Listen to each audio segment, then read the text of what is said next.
All right, we're live. Stephen, thank you so much for joining us. Nice to be here. I'm excited for It's this. uh it's this is a really cool conversation for me because I spent a lot of time looking at your face in those YouTube mocks that you run on Exponent when I was getting ready for my Facebook interviews. And given a lot of what I do these days, I could really trace, I think, a lot of my path over the last 6, 7 years to the impact that Exponent had on me as a candidate getting ready for interviews and being able to like reverse engineer some of the patterns for successful candidates. So I just want to thank you for everything that you've been doing, and you've been doing this stuff for a long time. Oh, thanks. That means a lot. And I'm going to take it that specifically looking at my face is what got you in your career, right? Yes, that in the interviews they actually asked me to sketch your face out to see how Oh, well wow. I'd Nice. memorized Yeah. it. Yeah. And that's why we're gonna take a 10-second pause and all turn your video on and look at Steven's face. Okay, Totally. we're back. We're back. We're back. So funny enough, a few weeks ago, I was walking in Brooklyn and I ran into you literally out of nowhere, and we just kind of started chatting and talked about some things that might be interesting to cover on the podcast. And I think one of the things that is really interesting for Marc and I, and kind of has a nice crossover with where you spend a lot of your time, is kind of like the future of education. And like we talk a lot about the future of junior level roles and what's going to happen to college graduates and what's the importance of a college degree. You teach, you also sell to universities with Exponent. So you have like a frontline seat to what's happening in bachelor programs, graduate programs. So we wanted to have you on, and maybe the first question to kick us off is, what are you seeing as like maybe a trend right now for what's top of mind for some of the folks that you work with who are specifically not students in the universities, but maybe the administrators or the people that are thinking about how to slot their students into career paths? And I'm sure it's very different than what it was back when I was in college, and I'm very disconnected from that. So yeah, I'd just love to start there. What are you hearing on the ground? Yeah, it's a really interesting time in higher education. I think there's two sort of main headwinds I see, and we can kind of explore both or either. One, I think, is just the job market for new grads is worse. AI is a part of it, also just the general economy. And I think a lot of students are also now seeing universities as job sourcing mechanisms as opposed to this idea, I think, before that universities were like citizenship, sort of badges of citizenship, like you learn about liberal arts and all this stuff. But actually, and especially I teach at Northeastern as one of the schools I teach at, which is very focused on industry success. Students freshman year come in, they're like, I want a job. Like, how do I get a job as quickly as possible? This is like freshman fall that they're already thinking about their job and trying to get internships. And so there's a lot of pressure and stress for students to do that. I think at the same time, there's sort of this ebbing away of the value of education. Have you all used Gamma, the like presentation Yeah. AI tool? Yeah. We're We both actually power use it. users. We use it to run insider loops. All of our guides are made in Gamma. Yeah. Oh yeah, right on. Yeah. And so that's pretty powerful stuff. And it's pretty crazy that you can just type, like, as a lecturer, I can come and type in a paragraph or just copy paste my syllabus, and it can just generate a whole presentation for me. I can just read off of it. But then also the students can do that too, right? They can just learn their own way. And so it really makes you question, like, what is the value of having this expert in the classroom? Why am I here teaching them? And I think a lot of professors are not updating their lectures or providing unique value to the students, given how accessible some of these tools are. And so education is sort of becoming less valuable. In the meantime, students are wanting jobs as more and more in the tough job market. Yeah, I mean it's super interesting, right? Because like a question. I don't have kids yet. Ben does, but a question that I asked myself was like, would I send my kids to university? Like, would I push and encourage that path, right? And I think the way I think about it is like, depending what their goal is, right? Like if their goal is to like shortcut the fastest way to land a job and they already know what they love, I'm like, I actually don't know if university is the best way to do that, right? Like I actually would encourage you to get hands-on experience, maybe like follow the two biggest experts that you can find maybe on YouTube or find all their content and just get experiential learning on those things, right? But if your goal is actually you want to learn, you don't know what you want to do, and you want to expand your brain and maybe like get more better at structured thinking and just like be with other curious minds, I think that's like a very valuable space. So yeah, it's very, yeah, I think it's very dependent, and I think But I it's, think you have even to be that very clear about the goals.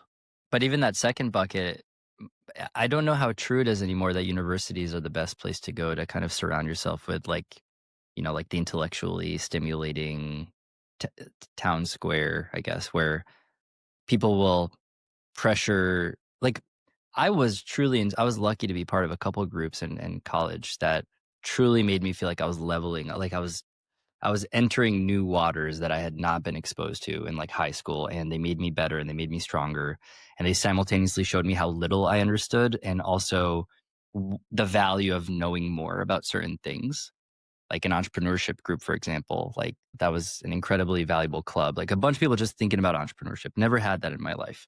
Um, now, so yeah, I think if you want a job, if your number one goal is to get a job, I think I agree. Probably universities are one path to getting there, but I'd probably say over time it's going to become less and less the best path, or the only path, like it used to be. It used to be kind of like a monopoly for a while on how do you get a job? You have to go to college. But then the second piece is if you're looking for intellectual stimulation, I also think there's an argument to be made that universities might not be the best place to go for that in particular. Yeah.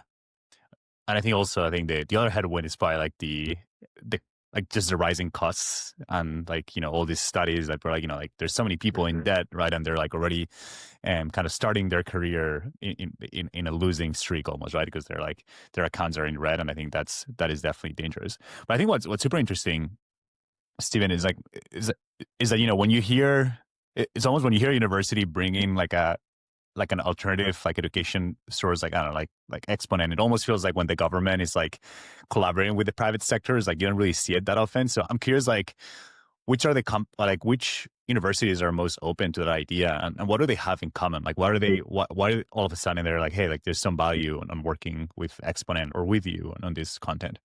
Yeah. And yeah, I think the topic that we're sort of discussing, which is like, what is the value of education, like, is, I think, really important to ask. And I think a lot of universities are also steeped in traditionalism. They're, been around for quite a while, the university model.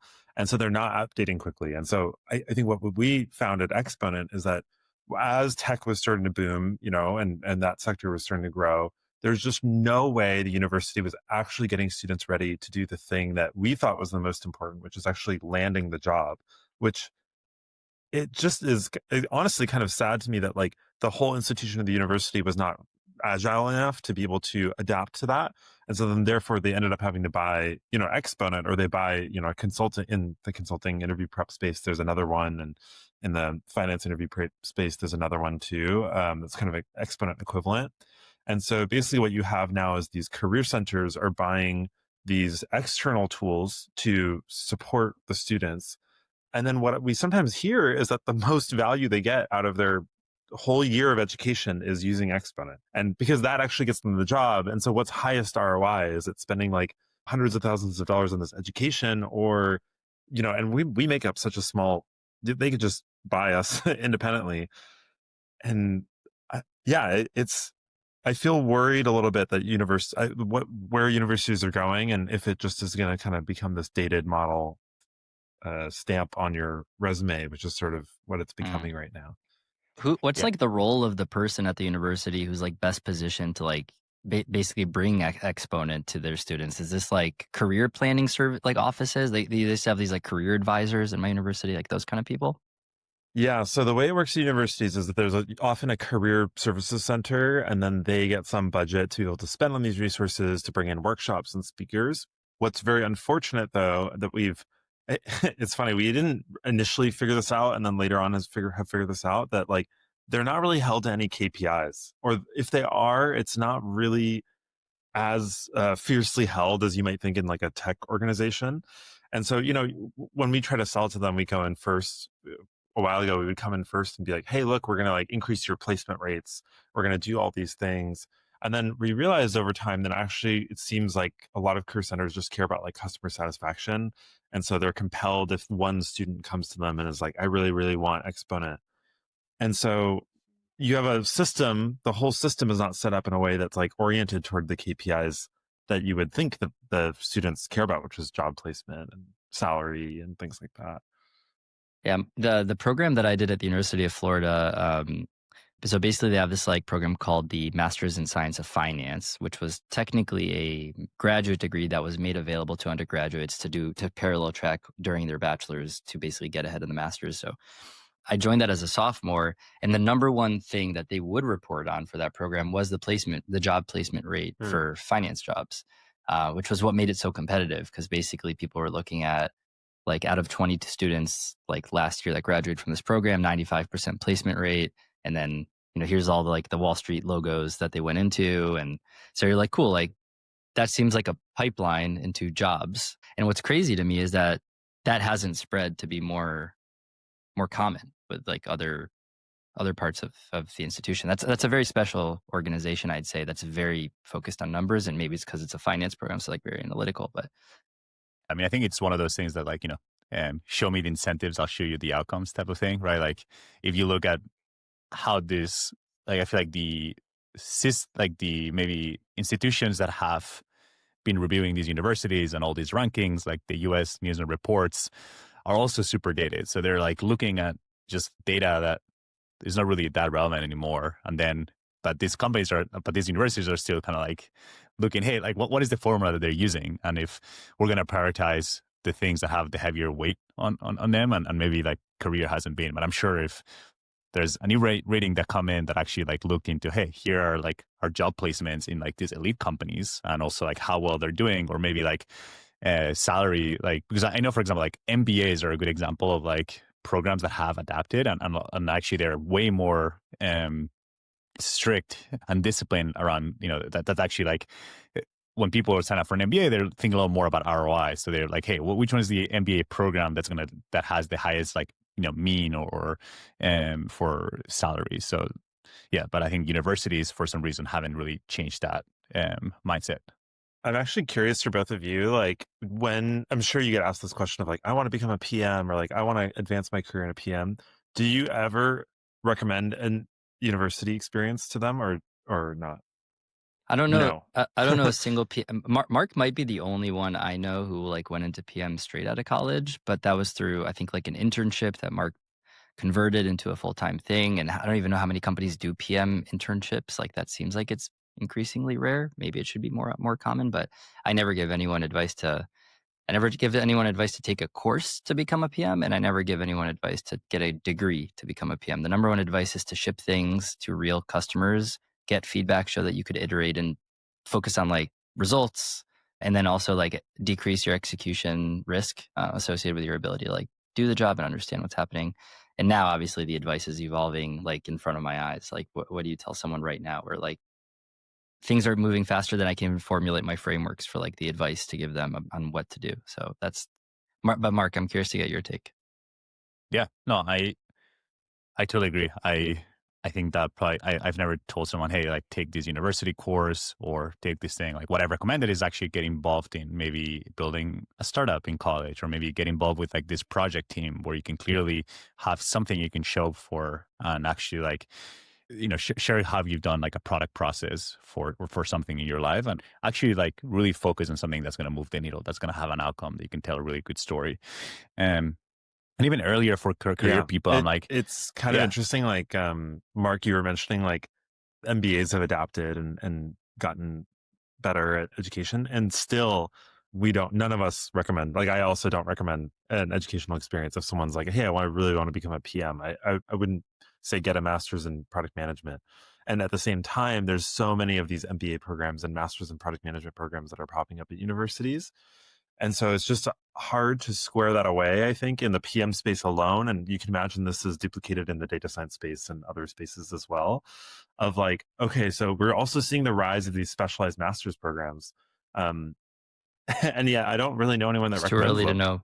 Yeah. Yeah, yeah, Yeah. I mean, I think when I look at basically all the PMs that I know and the path, again, it's like over 90% started in a function that was not product, obviously. So they started, and for me, it was like investment banking, failed founder, kind of customer support, project management, discovered product management. And then kind of like I was off to the races from there. Just talking to someone else yesterday about their path being like really good company product marketing. And then from product marketing into product management. Before that, even just like education, teaching. And so the list goes on. Like basically all of the functions around product management are probably still like really good places to like get into product management, because that's historically been the pipeline into product management. And one trend that I see right now from hiring managers is there's this like dramatic increase in the importance of domain experience and domain expertise in this current job market.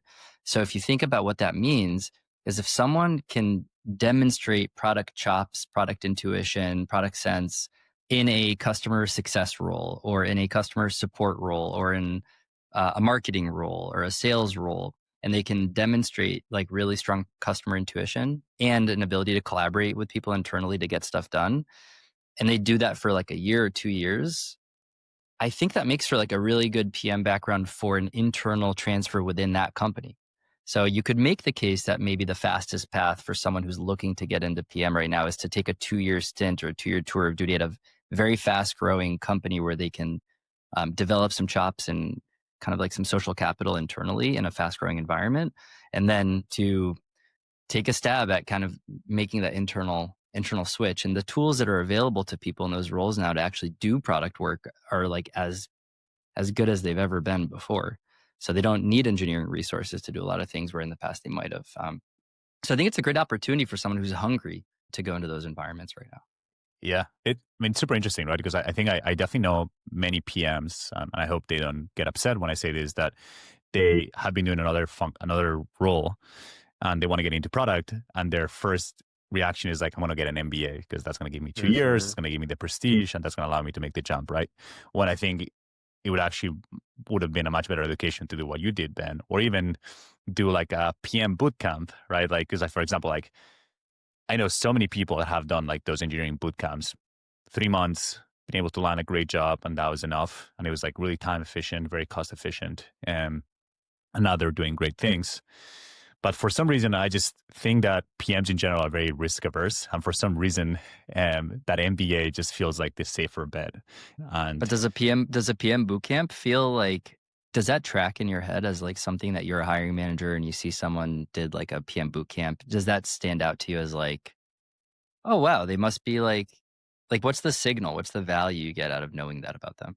so I knew that was coming. And I think I knew. So I actually think that AI actually now has really unlocked the ability to have a really impactful PM bootcamp, because now you can, like before is like, what does a group of like 20 PMs do for like 3 months? Nothing. This PMs can do nothing, right? Like they cannot design, they cannot build. But now you have AI. So you can really have like a few examples, an amazing portfolio of like, hey, like I've gone out, I've done discovery, I've built this thing, and actually, you don't have to build like, $1 million ARR company, but you can build something that maybe it's doing like 20K. And that's like, and then you can show, hey, like I not only shipped it, but I've done a few cycles, I think in feedback, I prioritized. And if someone comes in and shows me that traction and like a portfolio of really cool products that clearly show me that you can make good decisions, you understand the customer, I'm like, oh, I want this person. Like this person has been more productive than 3 of my PMs combined. So I'm absolutely going to hire them. I don't know. And I think that might be a big opportunity for just the PM education apparatus. So if someone's listening, wants to take this idea, I'll take 5% of the cut. Only 5%. You clearly didn't learn. Well, that's the value of the idea. Okay, fine. That's true. 20%.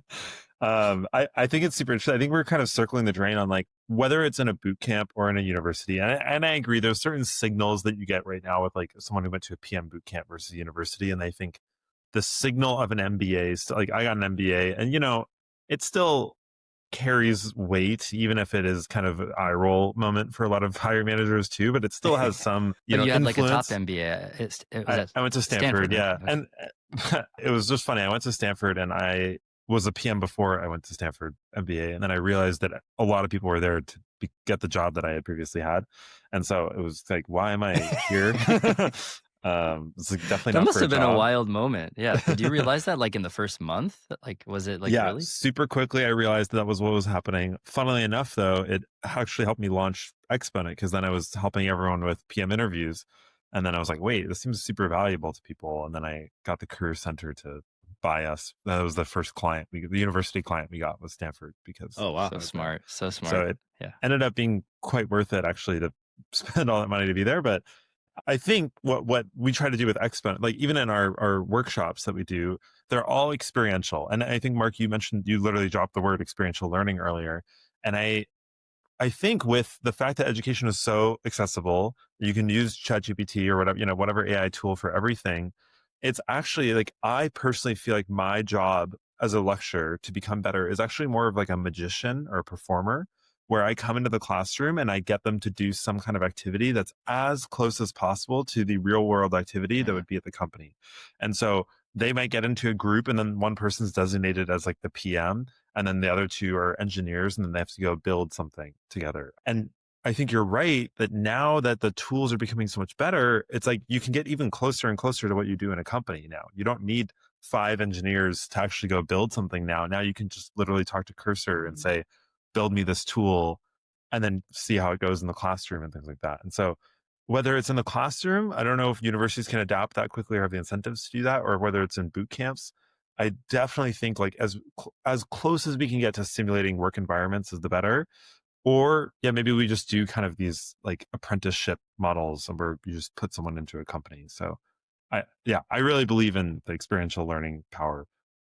I'm curious. So, correct me if I'm not if I'm misrepresenting what like the partnerships that you have with universities. But the Yeah. understanding that I have is that universities will hire will buy a few seats for Exponent to prepare their students to do better at interviews. And I'm curious, like, do you ever feel that you're not able to get the results you want because universities haven't prepared the students with the right skill sets to Hmm. perform well at those jobs? And do you think, and how do you think that trend is going to change over time? So I'm not, this is a hot take that I have that I've not really shared. So let's see if I regret sharing it. But I actually don't think, I think a student could like have not gone to a single classroom, just have a college degree or an MBA or whatever, and do really, really well on interview prep, crush interview prep. And I think they would get a job. I think they could literally not show up to a single class in the university and not have learned anything. And so in my opinion, like, yeah, interview prep is probably one of the highest leverage things you can do. And I'm not saying that. I mean, obviously, I'm incentivized to say that as the founder of Exponent, but like, I just truly don't know if they need to learn the things that they're learning in the classroom.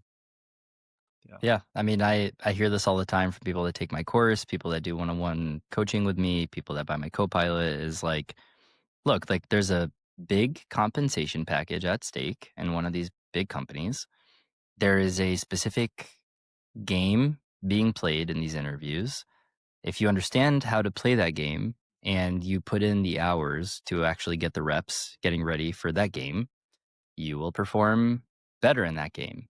And if universities wanted to take on teaching people how to get ready for that game, they would have good results, I suspect. But the bigger the gap becomes between what's happening in the arena, during like a high stakes 45-minute product sense interview at like Meta or something, and what's happening in a semester long course in college, like the less applicable the courses will be. So I think what you're saying is making total sense. And given that people are paying, I mean, I'm sure I'm honestly kind of disconnected from the cost of tuition at this point, but I suspect it's like for a 4-year degree at like a decent state school, probably somewhere around $200,000 a year. Like if I had to guess, Yeah, you mean total?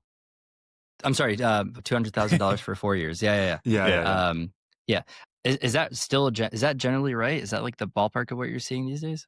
Yeah, it's hundreds of thousands of dollars. I mean, it Yeah, depends on like the lodging and the city you live in and all that stuff. And and by the way, like I'm coming at, I sort of am like, oh yeah, universities don't really seem to have value. And I think that's an opportunity for the university system or for, some external company that wants to supplant university education because then the real question becomes like, well, how do you prepare, how do you provide $200,000 worth of value to someone who is growing in their career? And it might look really different. It might look like, for me, I see a lot of PMs in mid-level career, for instance, fail at interpersonal communication and, or, managing and these kinds of like skill sets that are actually no one teaches you at any point. And yes, you learn on the job, but like only when you have the right mentorship and right people to look at. And so, yeah, And you have to where get the is the job. value? Yeah, Yeah, it's yeah, like a chicken and egg thing. You can't right. develop it if you don't have. So I think it's funny. I like never think about my master's program, but for some reason, it's actually coming up a lot during this in my head. Um, because they cared so much about the placement rates, everything they did starting literally sophomore year, like was designed to filter out people who they would not be Mm, able to place. So, for example, I had to take the GMAT as a sophomore in college, like which is something very few people have to do. They usually do that later when they're getting ready for MBAs. So basically people that couldn't crack 650 on the GMAT were not allowed into the program. So that was like the first filter. And then once you got in the program, there's a speaker series almost every Friday where you had to suit up. Like you had to hmm, like clean up and put on a suit and go to this like lecture hall in this brand new business school they built. And there was a speaker that came, either like a CEO of a big company or like a someone who's like super successful in the finance world who has some association with the school.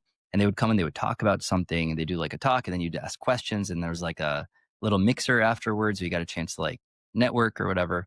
And you could clearly see people's progression. For sure, myself, first guy in line, I'm saying I transformed over the course of 3 years of doing those things. But like you realize the first time you show up to these things, I am dramatically not prepared for this. Like I hmm. look like shit. Like I didn't shave. Like my suit doesn't fit. Like my shirt is the wrong color. My tie is the wrong, like my shoes are not good. Like you just you get so self-critical of like how you're presenting in that kind of environment that very quickly you start to like at least present like in a way that doesn't feel unacceptable. And if you lack the self-awareness to notice those things about yourself, the director of the program would literally take you aside and be like, that tie does not go with that shirt. Right. Wow. Like, like those kind of things, or like you need to shave before these, or you need to get a haircut. And like there's these like crushing moments of like embarrassment in the first year. And then by the time you graduate, you've been through enough of those that it's actually kind of hard to not, at least behave the role, behave the part by the time the interviews come around. And the interviews are investment banking interviews at the time. I'd say they didn't do a great job of like simulating the real Mm, interviews. Like that's probably the biggest critique I have of the preparation they did for the job. Knowing what I know now, I kind of talk a lot about rubric based preparation. So the more you actually understand the rubric of a company that you're trying to prepare someone to get ready for, and you can design basically a happy path for them to get ready for that specific, to deliver the signals needed for that specific rubric in that specific time box, then basically everything else is noise. hmm. So, so if universities made a concerted effort to like really get their hands on, like to spread their tendrils into all the most desirable companies their students want to work at, and then to reverse engineer like the rubrics, and then to basically only train their students to get ready for those rubrics, and then to get very good at like the three-phase kind of like framework I use is like get comfortable with the content you need for these interviews, get comfortable with the verbal delivery in the interviews, and then get comfortable with the time management skills you need to demonstrate in the interviews. And if every student can do that and they know exactly where they're heading, then theoretically you should have you should have a conveyor belt that's funneling people into these jobs. And just then the role is just to not get stale. So Hmm. how can you make sure that as the marketplace evolves and the rubrics evolve, that the stuff you're teaching is not like too far behind? I'm curious to Yeah. hear your guys' reaction to that, but that's like where I'm landing on like what the system should be designed to do for people that presumably know what they want to get into. If they don't know what they want to get into, that's a separate topic. Yeah. Well, one thing I really love about what you described with specifically with the suit and tie example is like there are all these little things that you don't think about that are actually part of doing well in a job performance, either in an interview or on the job. And I mean, it could be as simple as like in PM world, for instance, it could be as simple as just like knowing what the term KPI means or like using that term instead of using some other term that maybe even means the same thing. And there's a little bit of just that stuff you can't, it's just really hard to get that without doing simulations or like simulated experiences. I overall, by the way, I agree that like, yeah, the more you create these like simulated experiences and simulations, it kind of reminds me of like Ender's Game, that book. I don't know if you read it. It's like they're doing like Watch the movie. I haven't read the book, but I'm told the Okay, book is yeah. amazing. Yeah. It's just that, this idea that you do simulations to prepare for your education, and the book goes a different direction, but just that core idea. And I think a university could essentially be that. I think the concern that the stated concern is that there's a lot of, and I do believe that there's value to a college education beyond just the educational component itself.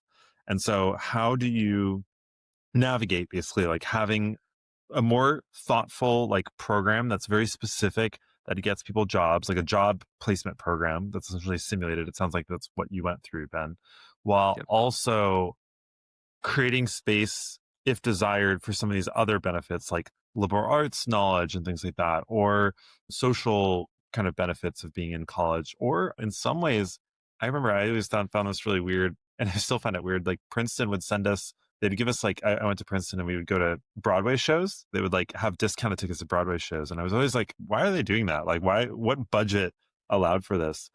And I don't know if this is conscious or not, but in my head, I'm like, is this just like kind of a way to culturalize us, and to sort of give people, like, if I mention that I watched this Broadway show, does that give me more clout with someone, or sort of, to put it bluntly, like elitism in some spaces?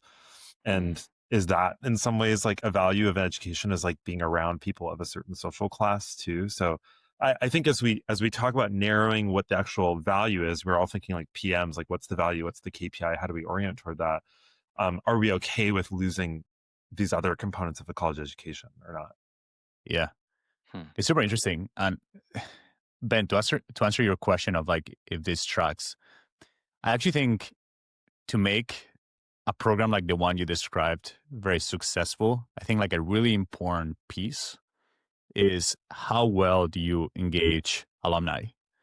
And actually, like in a weird way, because They're those very are the good. My people, program was very good at doing that. right? Really good. Because those are the yeah. people that like have kind of the feet on the ground, and they know, hey, here's how the interview process is changing. Here's the new technology that is coming up that you 100% need to know. And we actually see it with Insider Loops, right? Like the reason why I'm bullish on Insider Loops is because I think Ben and I have done a really good job at engaging the candidates after the interview with, hey, like, tell us what changed, what didn't change. Also, like, if we help those people land those roles and we play a key role, they want to thank us back. So, so then I think the interesting question to me is like, as a university, how do you think about what would keep alumni like incentivized to keep helping? And the way that I think about it, like, I think the answer is clear to me. How you get there is not clear. And the answer to me is like, you help students find their zone of genius and then increase the chances of finding a job that allows them to exercise in their zone of genius as much as possible. Is one going to make their job feel like play, and also is going to make them more successful. Because if you're living in that zone of genius and someone else is not, you're going to outwork that person. You're probably going to perform better than them. And then you're going to be very successful. You're going to be very happy. And you're going to look back and be like, wait, why was I able to get there? Sure, there's an element of luck, but I think your university helped you play a key role at getting there, and you want to give back.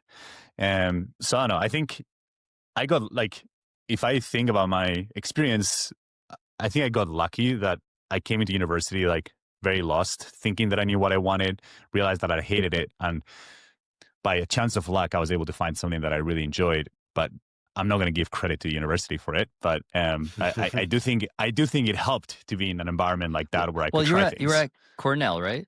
Yeah. And you didn't you like meet one of the Asana recruiters at like a career fair that you said? Yeah, I did. Yeah. So, could you make the case that like that conversation with a recruiter from Asana doesn't happen without the container that Cornell created at like the career fair? Oh, I mean, I think that's definitely, but like, for example, like I started doing bioengineering. I took a CS class, and that was like, yeah, I really like this field. I really like technology. Talking to a friend, ended up like doing a CTO role at a student-run company. That ended up being like the closest experience, like a PM, that probably other candidates had, because we were actually literally building and deploying applications and for businesses that were generating multiple millions a year. And I think that experience allowed me to then have a good conversation with the recruiter. But yeah, I think there's all these things that like I was in the right place at the right time, right? Like I was able to be in a university that was big enough, that was also had CS courses. And I also had a friend who was ambitious, who was also involved in this organization, who I met, who put me in this place. And then also I was lucky enough to be in a university where good companies would come in to recruit, and then I could have that conversation. So yeah, for those reasons, I think I'm glad I did that. But I do think like the onus was more on me. Like nothing that university did kind of guided me through that experience, if that makes sense. Yeah. I mean, another thing that's coming to mind is like just to your point around the alumni engagement. Like, I think the most common form of alumni engagement I experienced, because like I was also in a fraternity in college, for example. So I have like my master's program reaching out, I have my bachelor's program reaching out, and then I have my fraternity reaching out. It's always about money.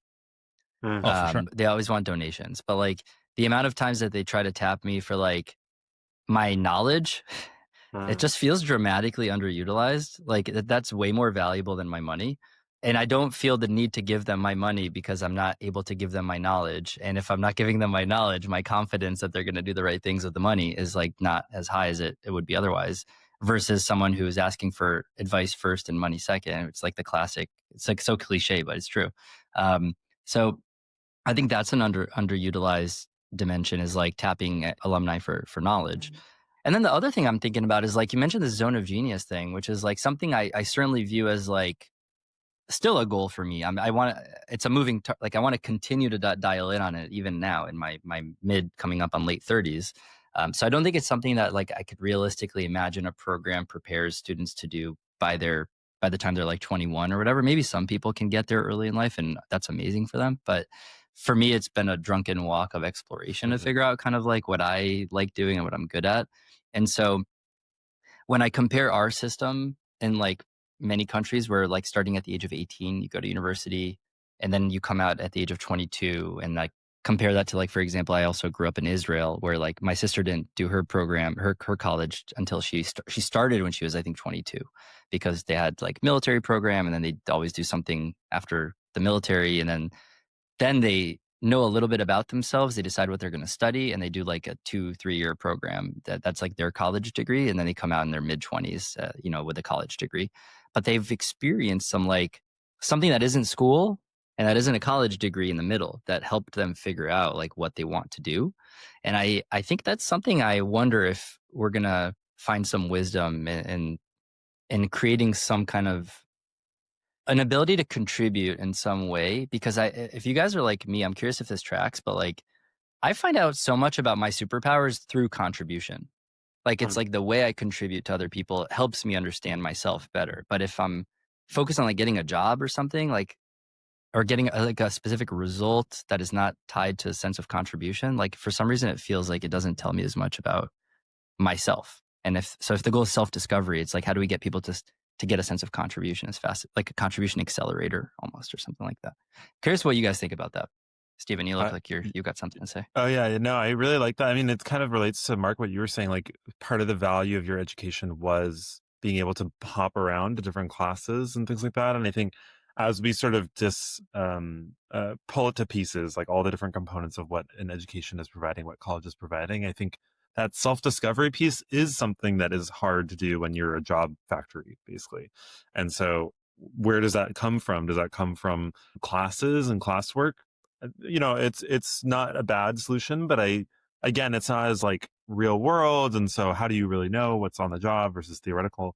But I really like this. I mean, I remember after working at Google, I took a couple years off and just drove around the country for 2 years. I was kind of like soul searching myself. And I think I learned more in a different category of learning. I learned more about myself and about what I like and who I am and what my value is. I'm on a farm, like helping out there go all my computer science skills, like not completely useless, but I know how to like debug a hose that's not working. And I liked doing that. And that's kind of interesting, right? You just like learn what the patterns are in the world. And so I see a lot of people do these gap year programs, and it's cool to hear about your sister too, Ben. Like, I think sometimes I can tell when someone has spent time in the world, just really experiencing the world, and it actually shows up in their job and in work contexts too. If you're enjoying this conversation, please check out the links in the show notes to support the podcast. Marc and I do this out of love, but to keep it going, we also need your support. Thanks, and now back to the episode. I mean, totally agree. I feel the most I've learned, I've learned more about myself in the last 3 years than probably the rest of my life combined. And it all started with me quitting my Series 8 job and then just like really sitting with myself and be like, hey, what do I want out of my life and what's important to me, what's not. And kind of like just rebuilding every single like step of my foundation, one step along the way. And in a way, like, I think when you run a startup or when you're working on your own, there's no excuses really. Like kind of like your startup or your life is really just a mirror of who you are. And I think it's like it's a very beautiful, like I think like personal development journey. Because there's no excuses and if there's something wrong, it's up to you to fix it. And any little improvement that you make on yourself, you're going to see it right away. So yeah, to totally relate to that. It's also, I mean, I totally agree with what you're saying. And also like when you do your own thing, because like I've been doing this kind of like in the driver's seat for the last couple of years. For me, what's been really interesting is like looking back at like all the decisions I've made over the last couple of years and what turned out to like be right, what turned out to be wrong, but in like having the full accountability and basically having perfect knowledge to some degree of like the context that led to decisions, which is like something you don't really get when you're told what to do or you have a boss or someone else has like all that type of context, helped me understand a lot of my, like what it's almost like holding a mirror back to me in a way that reveals subconscious patterns of the way that I operate. And because I can look at it externally, it makes it conscious. And then once it's conscious, you can, you know it. But if you're operating in a playbook on autopilot and someone else is like calling shots, or at least this is maybe how I feel. Or game. I'm not against having a job. I just think that like from a personal growth perspective, I think my experience tracks with what you're saying, Marc, is like, I just learned a bunch in a job like for the last like 10 plus years. And then I entered this period and I'm like, this is a very different flavor of learning that just feels like so much more personal than like what I learned about myself in like a job environment, basically putting on like an avatar of a PM doing that role.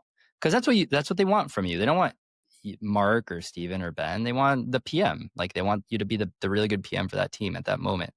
So trying to play that role is inherently creating a bit of a disconnect between trying to grow as a person, I think. I think that's super real. And I remember when I was a PM, part of it just felt like I was constantly putting on a performance, right? Like that's like what my job is to like come in and be happy or be motivating or whatever. And that's not authentic always to what my actual experience is. And so I know there's talk about like you can be authentic in the workplace, but there's a limit to that. I think there's no way you can come into the workplace and say, I'm sad today and I don't feel like working. Like that's just not, especially as a PM, that's just not your job. That's not what you're supposed to do.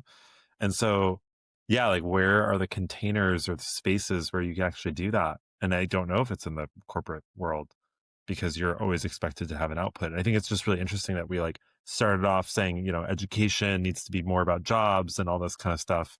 And then I think, now we're sort of talking about like the other side of it that would get lost, which I think is already lost in society to some extent, which is like, where do you all learn how to choose who to choose to marry? Or, where do you all learn like where to live in life? Like there's no way people often know how to learn that other than just like happen to find mentors or all this kind of stuff. And so, or yeah, maybe taking time off and just really being with oneself. Yeah. And I'm curious, I mean, it's interesting, right? Because I think the way I see Exponent is you're catching people probably where they already formed an opinion of like, hey, here's what I want for my career, right? Like, hey, like I think I want to be a PM in Meta, and I'm going to help you like basically like increase the chances that you're going to get from point A to point B successfully. But I'm curious, have you ever thought about maybe helping people figure out what that point A is, and what do you and is that something that you think about your vision on what you want Exponent to become? Yeah. Well, I think it's so funny too, because I think PM is one of those jobs that a lot of people want to be. They don't really fully understand. Sometimes I find myself actually telling people like, don't be a PM or like stop being so interested in this job because I don't know if you actually know what it is and know if you like it. But yeah, definitely we're at the bottom of the funnel of someone's recruitment journey. So they already have decided what they want to do. It's very high leverage to get this job. And so we're just here to help you, hold your hand to, like, and support you to get to this next step. I We've thought a lot about, yeah, like, could we do something that's more career exploration, career navigation, career discovery? I think I would love to do that eventually at some point. Right now, it's actually hard for me to imagine what an online, asynchronous learning platform could do there, actually. And I think this is maybe where, like, the value of alumni engagement, the value of college education, the value of taking time off, like these sort of more experiential, soul searchy, connecting with people type things can actually help people with. And yeah, I have a very similar story to you, Mark, where, like, I was in college, I was a chemical engineering major and a pre-med student. And I just did that because that's what my mom said that I liked, because what else do I know at that time in my life? And then it wasn't until I, like, happened to go to a hackathon once and I was like, wow, this is cool. This is so interesting. Like, this is so remarkable. And I think, and then I kind of pulled into computer science, but I had all these, and then I also had a lot of imposter syndrome. Like, am I good enough? Everyone's been coding since they're like 4 years old. Like, no way am I going to be able to do this. And so then I, I, I think that journey would be what I would think about when it comes to career discovery for people. And I do think the university system could try to do this a little bit better. Like, I think the university system is maybe even poised better than a company like Exponent is to do that. But I think it's very needed. I think you have at this point, I mean, you know the number, but I would guess it's like high hundreds, if not thousands, of people who got jobs like using Exponent, and they're all over the map. I'm sure you have a concentration in the Bay Area and concentration in New York, and if someone who's like in college using, I mean, maybe I'll regret doing this on air, but like if someone who's using Exponent right now to land a job, saw that there was like they're like, hey, I'm in Brooklyn. Are there any people who got like a job through Exponent in Brooklyn who would be open to like getting together in person and like sharing some of what they've learned since they like got their job? Like, I'm not saying I would definitely go, but like that would be an interesting kind of invitation to like a small group event or like an in-person event or even like a coffee talk. And so there's ways that you could potentially think about helping people maybe tap the like Exponent alumni knowledge in a way that doesn't require you to do really to like build a product or an offering exactly for it, but in ways that maybe still help people Totally. Yeah. tap that. Kind of Yeah, I interesting. think it is a big opportunity. And there's, like, a lot of ways that people are doing this already. There's, like, meetups and Mm. mentorship and all of that kind of stuff. It's interesting from the perspective of our business, at least. We have tried to focus on the thing that's, like, specifically the highest leverage thing for people. And so we always end up coming back to interviews when we sort of be hyper focused about it. That said, like, yeah, there's certainly a world where maybe top of funnel is more important for us and we need to just get the word out there and all that kind of stuff. But it's just funny, like, we actually, it's very interesting. So we have this peer-to-peer mock interview platform at Exponent. We also acquired this company called Pramp, which is like a peer-to-peer software engineering interview prep platform too. So we do peer-to-peer mock interviews generally. And what's interesting is, like, to your point, what we see is that people will come in, do these mock interviews with each other. They get paired with a random partner. It's kind of like chess.com or something. And then they'll end up becoming friends or like mentors or like wanting to hang out. And there'll be like real life meetups that emerge from this kind of interview thing, which is kind of like you would expect them to already kind of be almost ready to get a job and things like that. So I think there is appetite for, like, people to connect and people to learn from each other and people to have, like, career export. Like, some of these people are not even sure they want to be PMs, and then they talk to other people about what it is. So I think there's market demand for it. Um, I see that but in my yeah, course too, surprisingly. Like some of my yeah. students, when I debrief with them like a month or two after the cohort, they just casually drop that they've been spending a lot of time talking to like this other student they met in the cohort. I'm like, wait, Uh, what? Like you guys are like hanging out? Because like, it's like, and I suspect it's because they come together when they're in a similar moment in life. And I think mhm. like when I think of like some of my best friends from college, they're literally people that were like pledged my fraternity with me, like they're my pledge brothers. And so we went through a very specific phase of our life together at the same time. And that, even though each of us went in our different directions, there's something about going through something intense at a moment in time with someone else who's also going through that same exact intense thing at that same exact moment in time that I think creates some social, I don't say commitment, because it's like not an obligation, but it's like some unifying fabric maybe. Yeah, I think it's like a shared experience that has shaped you, and I think it's like having someone that keeps you connected to that experience is very powerful. And I think that gets to another point that I've noticed in general, and I think the reason why it hasn't been solved is because it's a hard problem to solve. But I think when I think of, and I think it's now I'm realizing I'm talking my I'm talking about like I'm going to give my thoughts on interviews with two people that are way more qualified to talk about interviews than me. So, and I'm just realizing live that this might be a terrible idea. But, anyways, so I think there's the element of like interview prep, right? That's very like objective, matter factual, and it's more of like, hey, like this is how things work. If you do these things, it's gonna work well. And so basically, it's like almost like you get the recipe and you get the reps for preparing for it. But the reps is more about like, hey, like you answer that question, how you answer it. But there's another kind of like almost like underlying piece that's the mental game, right? Like I've unfortunately met so many like really, really talented people that are incredible PMs, but for some reason they're just like nervous. They think they're cursed. I just feel like that's a part of the interview that hasn't been solved, like of like helping people like navigate that mental game. And I think maybe that's why people are interested in meeting other people, because I think it's like, oh, like this person is like me, and they've been able to land that interview, or at least they have someone who be like, hey, like I failed together, and maybe that kind of can help us build us back together. But it's something that's very interesting that I'm not sure where I'm going with this, but it's just an observation that I've noticed, that no matter how many frameworks, how many mocks you do, if you have that mental game like out of whack, it's going to be hard for you to do well. I really like that. I think what you're speaking to is like, and it happens in college, right? Like the social component actually somehow serves the original goal of what college is, like getting a job. And I mean, there's this, maybe you guys know, there's like some job search thing that's really popular right now. That's like, Never search alone. Yes, never search alone.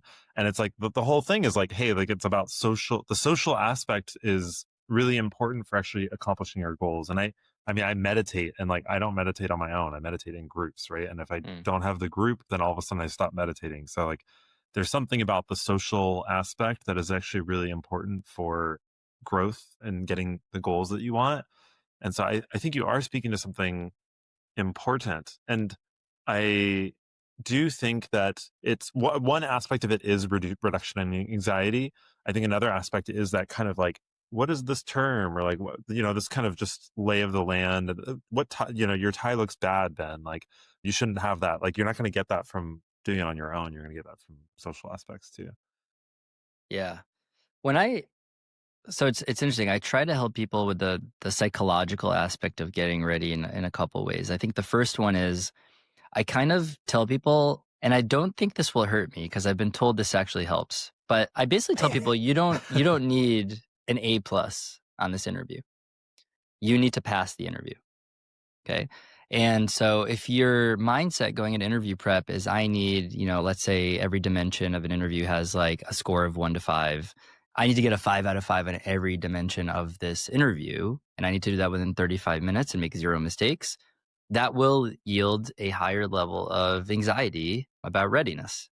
But if your goal is to get a 3 or a 4 out of every dimension of that interview and just not get a 2 on any of them, it starts to feel a little bit more manageable. Like you can make some trade-offs on like where you spend time and where you're satisfied versus where you kind of like over-index and you're in the next couple of days of prep. So that's one way, is to just try to kind of like remind people that at the end of the day, sure, like getting a 5 instead of a 3 on a given dimension interview probably gives you like on the margin maybe like a boost. But like if there's no opening for like a level 6, you're going for a level 5. So like 6 is off the table and you get like, you just pass all the interviews, you'll get the same exact level that you get if you get a 5 out of 5 in every interview. Maybe you'll have a little bit less leverage for negotiating, like, I don't know, like a bonus or something. But it's not going to make or break the difference if you just pass versus crush. And I think that helps. And then the second thing is, I unfortunately see some candidates just get so swept up in the prep that they like show up to interviews with like 3 hours of sleep or like 2 hours of sleep. All of the prep that they do just like immediately goes away because they literally cannot show up and be energized and be excited for the interviews. And so I tell people the day before your interviews, if you have a spouse, ask them to cover for you or ask for help, get some extra sleep, do something you like doing, go on a hike, drink a lot of water, eat healthy, you know, like whatever you need to do like the day before your interviews that really just like gets you into a happy, grounded place where you truly can be excited about the interview. But obviously spend 3 weeks leading up to that, sometimes 4 to 6 weeks is what I tell people, like, leading up to that day off, grinding, right? So like, but just give yourself a day of rest, or at least a couple of days of rest for your brain to just like take it all in. And I think that's better than showing up, like pulling an all-nighter before your interviews and trying to kind of like, these interviews are they're so intellectually draining. Like they take up so much juice that I tell people you got to show up, your battery's full. Otherwise you're going to have a really hard time.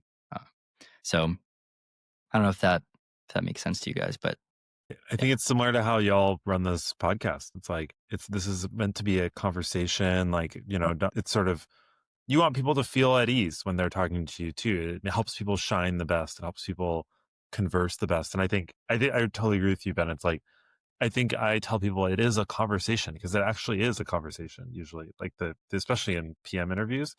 And so how would you show up to a conversation? You wouldn't show up and be like, I have 500 points I need to make in this podcast conversation, or I have like whatever, and I haven't slept and blah, blah, blah. It's like, no, like just get to know, like what, and also understand what they're asking, and I think people forget that about interviews, and then they get really taught in their system. Like their whole body is just, you can see it in them. They're just, and they've done a study actually that shows that anxiety is a bigger predictor of interview performance than sometimes than the skill itself. They like put two people in rooms and created one environment that had more anxiety inducing elements, and people performed worse. So it's, I mean, that makes total sense because related. anxiety Yeah. is like, if you guys experience anxiety the way I do, which thankfully these days my life is not full of as much of it as it used to be sometimes, but it feels like there's like a thing that is draining out my ability to tap into what I know, because it's like a distraction that feels like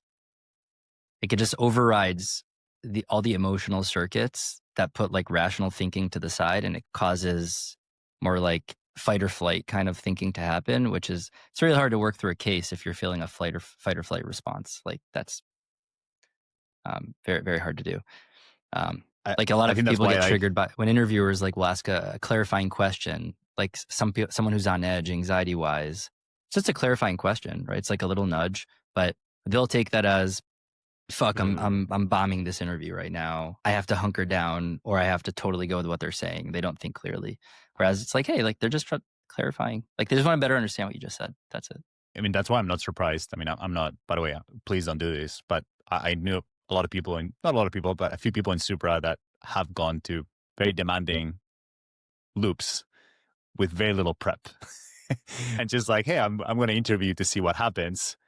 And they ended up doing pretty well. And I think part of it is because like the expectation is like the stakes are so low for them of like, oh, like I interview once a year to see what's out there in the market. And I think when you're able to approach it in a way that's like relaxed, maybe creative, I think you stand out from kind of the average person that's maybe over preparing or has like this like very specific framework that they follow. Again, you shouldn't do this, but it's just an interesting observation and data point that I've noticed for some people. I'd say it's probably more true for behavioral interviews than it is for case style interviews, if I had to guess. I mean, I don't know who you're talking about, but case style interviews, in my view, are just they're like nearly impossible to just like happen to predict how to run, like how to approach a candidate, how to approach like a product sense interview at Meta. Like the chances someone just like spontaneously figures out how to give the interviewer what they need on the spot just seems like so unlikely to me. Like having been on the inside, like it just seems like, I don't know how they would, like where that knowledge would come from. Like it seems like someone at some point would have had to tell them like what the expectations are of you know what I mean? So it's like, yeah. But whereas in a behavioral interview, yeah, maybe you're having a good day, you're calm, you know your story inside and out because you're just like reflective. Yeah, maybe you can, do you really want a behavioral interview without too much prep? Pressure's off. Yeah, maybe to double click. I know we don't have a lot of time, but Stephen, I'm curious, what do you think in this day and age is like for someone who's preparing for an interview? But like, what is the highest leverage kind of like curriculum that you would encourage that person to do when they're like, hey, like and let's assume that person is like, I know I want a job at a PM job at this company. Like, how do you think about, hey, here's the roadmap for you to prepare? Yeah. I mean, um, definitely Exponent I'd recommend as part of it, a part of their career journey. I honestly like what I tell people when they're like, hey, I really want to get this PM job. It depends, right? Like, do they want a PM job at a specific company? Do they want a PM job just generally? Like, where are they at in their career journey and things like that? So my advice might vary depending on that. But I think Yeah. overall, I do kind of go back to what we've been saying earlier, which is like this idea of experiential learning and this idea of, can you go talk to, in this case, when it's like interviewing for a job, can you just go talk to someone who's gotten that job, who like recently got that job? And I think usually people will learn like so much from that experience, and then ask that person if they'd be willing to do a mock interview for you. That might be, that's probably the best way to prepare. Like one of the best ways to prepare is just go straight to the source of it. And so to varying degrees, how can you get to the source? How can you get to the original source? So for my company Exponent, we have YouTube videos of actual mock interviews. That's like another way to get to the source. We have peer-to-peer mock interviews. That's another way to get to like the closest thing you can get to the thing. We have questions that have been submitted, like that are recently asked, things like that. So as high fidelity of a simulation can you get, the better is usually what I would recommend to people. I'm curious, and Ben, I'm not sure you had a question there, but I was going to take it into the Copilot domain, and I'm curious to get Stephen's take on it. Yeah, go for it. So basically, I'm curious, and I know like doing predictions in podcasts is a risky thing, but kind of like my current understanding, like my current perspectives on kind of from scale to useful to less useful, I would say like a peer mock with someone who's calibrated at a company, that's probably still the most useful thing, but it's also like probably the hardest thing to get, right? Because finding someone who's willing to do it, who's actually calibrated for the interview and kind of reviewing for that quality is pretty hard. And probably the next thing that you have, like assuming your Copilot is like calibrated to that company and actually has like good evals, like that's probably like the second most useful thing, because then it's like, okay, like you're maybe you're not practicing like speaking, or it could be regardless of the medium, that can be helpful. Then someone maybe like a peer, like someone who works at the company, but it's not calibrated, but it has done the loop before basically. And then maybe the least helpful is just a random PM that is just giving you feedback on a loop that for a company that they don't work for. And then maybe like the third one is like talking to ChatGPT. Would you agree with that order? Would you change any order of that? And I'm curious, Ben, if you would agree too. I'll let Stephen go first.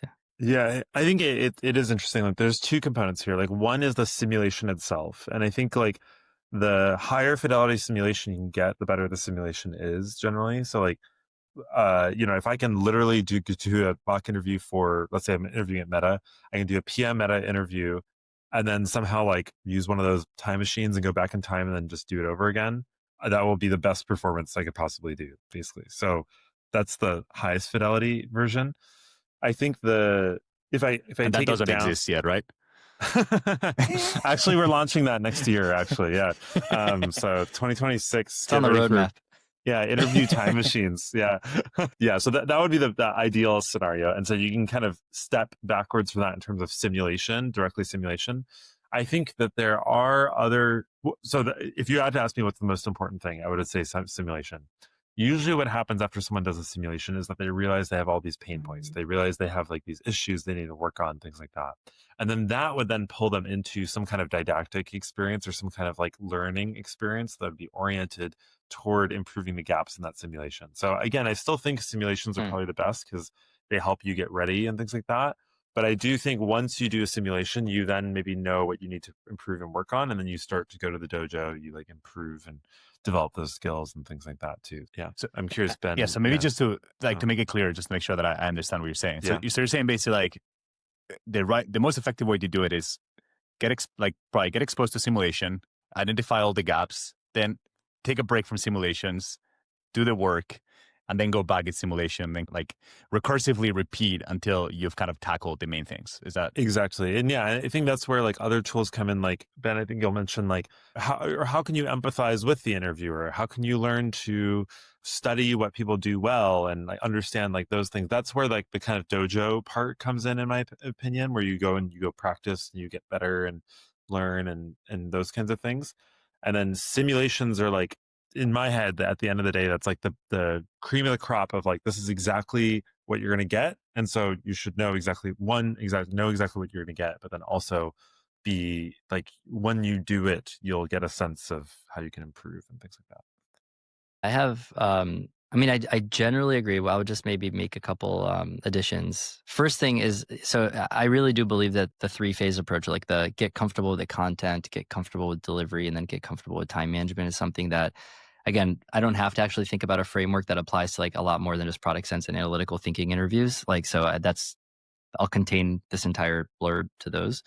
But I think that approach is something I do strongly believe in. And then I think there's kind of like specific tactics for like every one of those, phases. Personally, what I found is when people jump right into mocks with me without having spent enough time on their own, like getting comfortable with the content or getting comfortable with like verbal delivery at all, what we end up with is a mock that generally fails in the first 15 minutes.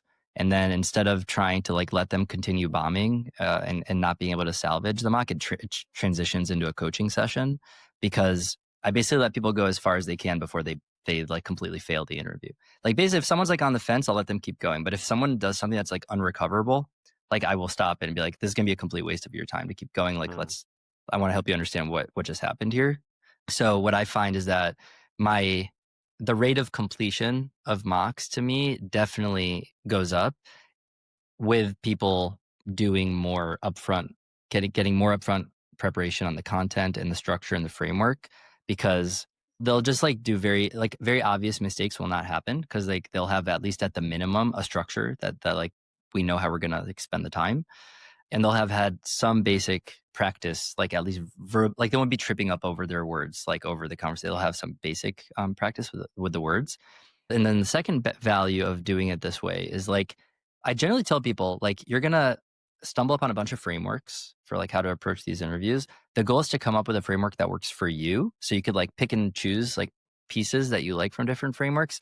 But if someone wants to plug and play, Stephen, I don't know if you guys have like your own like proprietary framework that you've come up with for some of these, but like people that like my templates, like my Lenny posts, like my content, like my Copilot, like my course, like those things are all internally consistent with each other.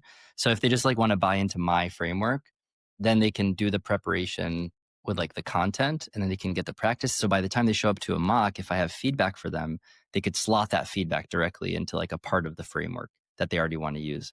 Whereas if someone's like winging it and they just show up to a mock with me, I'm like, I don't even know if you have a framework to slot my feedback into, because you might be trying to execute on a framework that is not a framework that I think is serving you in this interview.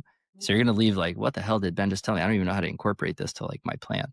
So I think just like sticking with a framework and making sure that the person you're doing the mocks with knows what framework you're using. And ideally, they can then deliver you the feedback at the end of the mock in a way that slots into that framework. And because I think that's the optimally helpful way to give someone feedback at the end of a mock.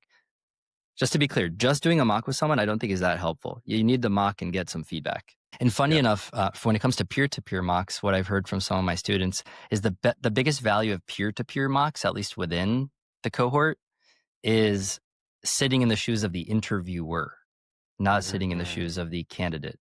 Because that they're like, oh my God, I didn't even realize what it must feel like to like watch someone go through this and to try to like figure out how to score them as I'm going. And like just the process of watching someone else do it and to have to figure out how to score them and give them feedback at the end makes you better at like actually being a candidate in the interview.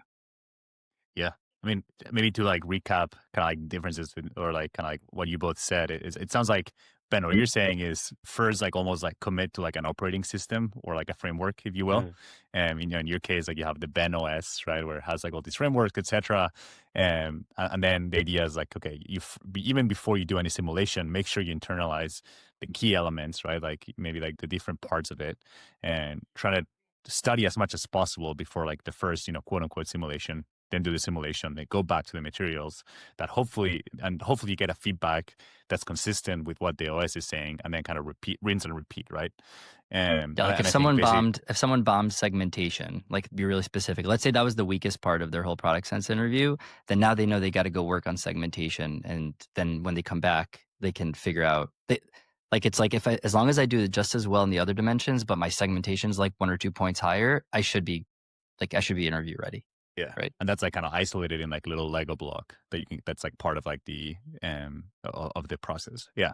And I think my question was more around like, I think what's the most valuable like simulation? And it sounds like at the very least, I think you should have a simulation that is able to speak on the same language that the company is speaking in, right? In the framework and how they evaluate. Because if they don't, Look, then the it's gold standard, I tell people the gold standard for mocks is a 1-hour session with someone who's a calibrated, experienced interviewer at your target company for that exact interview type, where you're going to do a 45-minute real mock, and then they're going to spend the last 15 minutes telling you exactly how they think you did on every dimension of the interview. And without that last 15 minutes, I don't think that's the gold standard. Like, you need the feedback as part of it. And to be really clear, not every interviewer at Meta is going to be skilled at doing the last 15 minutes of that. Like, many interviewers are terrible at coaching, like how to ace interviews. They might know how to do it themselves. It doesn't mean they know how to teach it and how to coach it. Okay.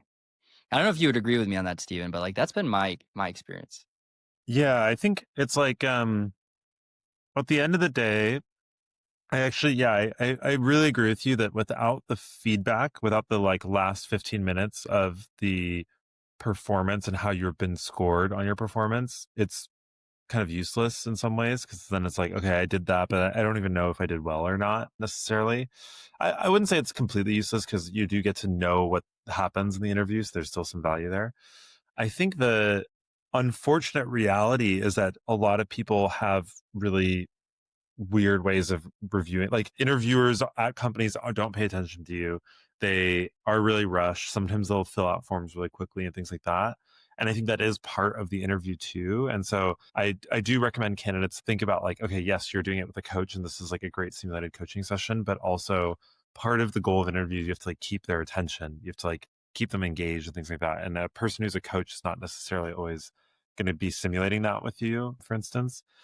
But yeah, I no, definitely I overall put on my agree. interviewer hat on. I completely shift energy when I'm in like a mock. I don't know, Nice. Steven, you Yeah. do so many of these, but like, is it hard for you to like make that switch from like someone like, because they're doing you a favor obviously for coming and doing like a recorded mock for you on on like your YouTube Yeah. channel. Is it hard for you to switch into like interviewer mode?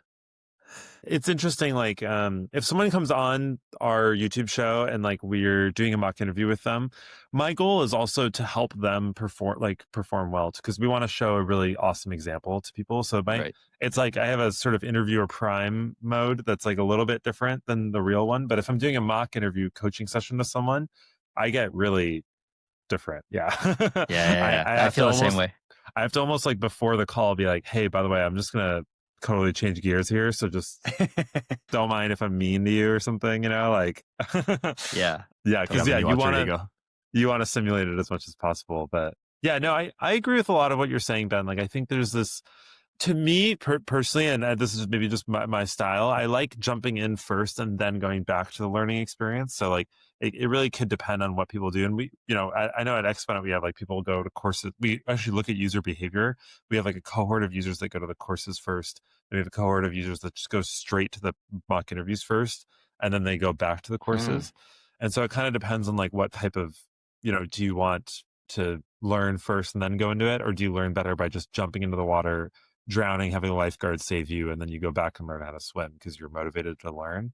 And so I would just map to whatever learning style works best for people. And obviously, if you go to the deep water and it's way too hard, that's like maybe not a supportive learning environment for you. So maybe map it to where you're at with your learning journey. But at the end of the day, I think what we're all in alignment is like, hey, can you take simulations and can you also take feedback from those simulations? And then can you go do learning activities and learning experiences and then go back to the simulations and keep that cycle going? And I think at the end of the day, it's like you can't, doing simulations with no actual feedback is not that useful. Yeah. And I tell people also take any feedback you get from people who are not calibrated interviewers at your target company with a large grain of salt. Yeah. Because Yeah. I regularly have people tell me, like, I did a mock with someone and they told me this thing you coach is like not the right way to do it. I'm like, well, who gave you that feedback? And they're like, oh, this, it's like it's My just someone else mom. also getting ready for the interviews. And I'm like, Yeah. okay, so are you really like telling me as a calibrated meta interviewer that my framework is less correct than this other person that you're doing a mock with is telling you based on what they're hearing from, like, I don't know. Like, so Yeah. anyways, the person who gives you feedback is definitely a very large piece of how seriously you should take feedback. Yeah. And I think Probably that true goes in back life in general. Yeah. totally. It goes back to like how high fidelity is the simulation? Like, is it a meta person who worked here like 10 years ago? Or is it someone who worked here like 3 months ago? Or is it someone who's like currently working there? And so like the higher fidelity you get, I think the better feedback you'll get. And yeah, yeah, I think unfortunately it's really easy to get feedback, actually, just not from the right people. Yeah. Okay. I know we're a little over. So with that, I want to thank you for taking the time to do this. This was awesome. I learned a lot. And we wanted to do a quick, like, rapid fire final questions. So we're trying something new. Mark and I are really excited. We're calling it Gratitude Corner. Okay. As you think about this journey, we followed you in this episode across your college education, your PM time, your MBA, and now with Exponent. Is there anyone that I'm sure there's a lot of people, but is there anyone you'd like to give a thank you to for like the role that they've played in this journey for you?